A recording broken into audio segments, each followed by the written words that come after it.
Hey, Kentucky, a down year for the SEC? Mark Pope isn't buying it, not even for a second. In his view, this conference is still brutally competitive, and the numbers back that up.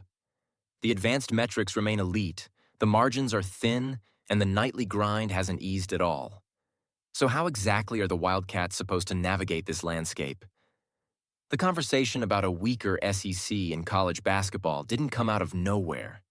It surfaced almost instantly after several marquee programs stumbled out of the gate in non-conference play.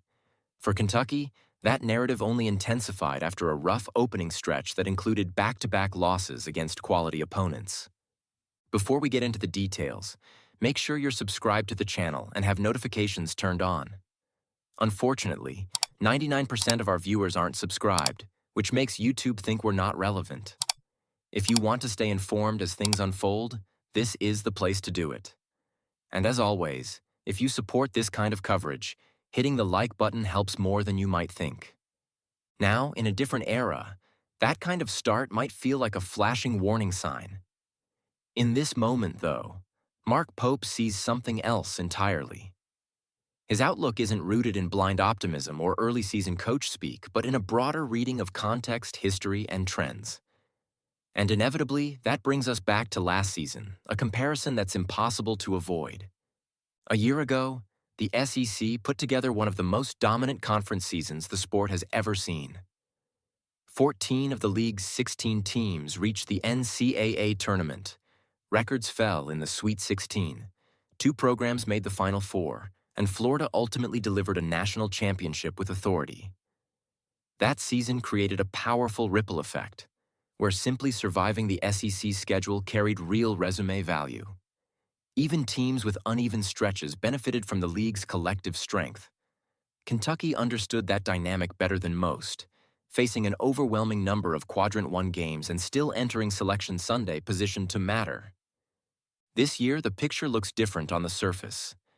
There are fewer ranked teams, the internal hierarchy is still forming, and Vanderbilt unexpectedly sitting near the top of national rankings underscores how much flux exists right now. The SEC schedule remains unforgiving, but the cushion that once existed, that automatic benefit of the doubt, has thinned considerably. If you stumble early now, there's no guarantee the conference will carry you later. You can't simply stack losses and trust the logo on your jersey to fix things in March. You have to win, or at the very least, convince people you're dangerous. Ideally, you do both. This is where Mark Pope's approach starts to stand apart. Instead of resisting the pressure, he leans into it. Pope doesn't see a declining league.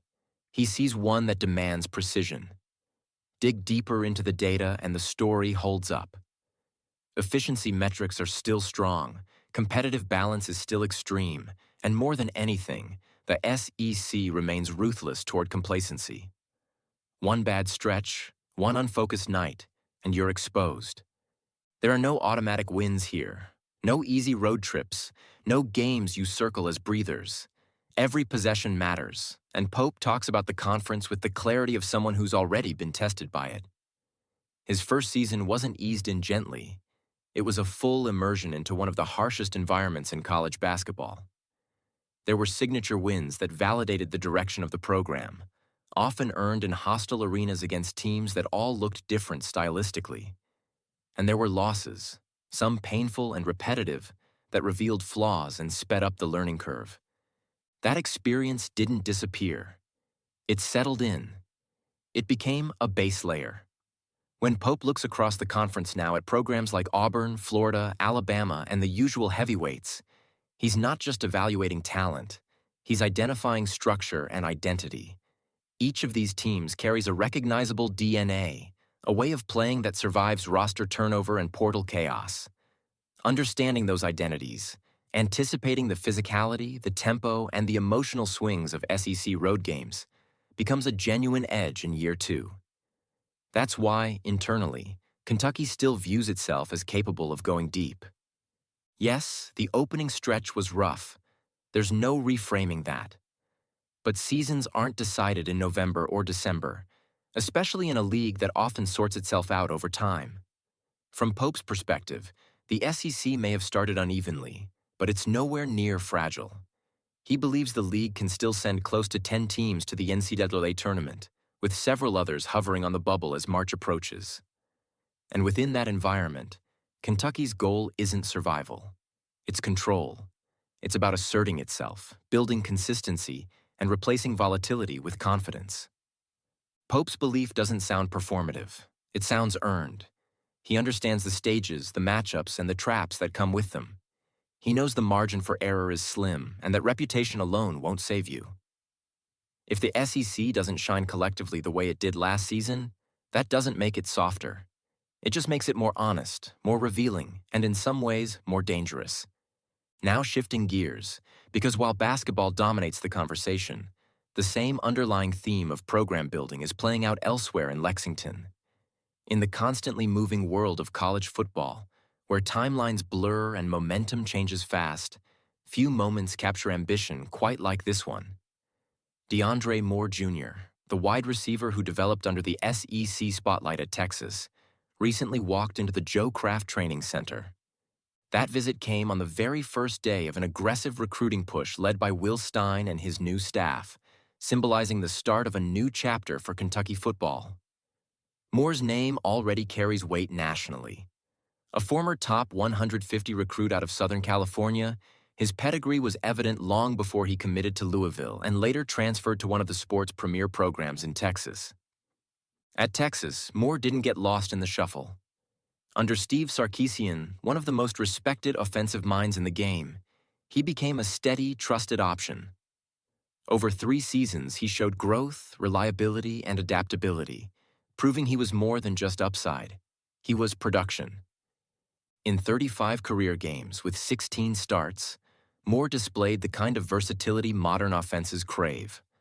Operating primarily from the slot, he handled a role that demands nuance, spatial awareness, and timing as much as speed and hands. His appearance on Kentucky's radar isn't accidental. It reflects Will Stein's broader vision. Since arriving, Stein has approached the rebuild with urgency, intent on reshaping both the roster and the culture. With 10 scholarship receivers already on the depth chart, it was clear wide receiver would remain a focal point in the portal.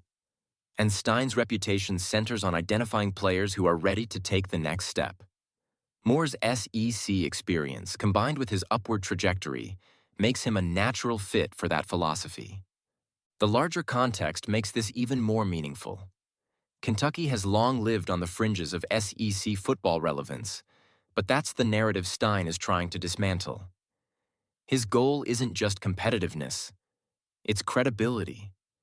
Moore's visit represents that shift. He isn't just another portal target, he's a signal. Having him in Lexington on day one sends a message that Kentucky is willing to compete for proven talent, even against established powers. Strategically, Moore's potential addition could reshape the offense.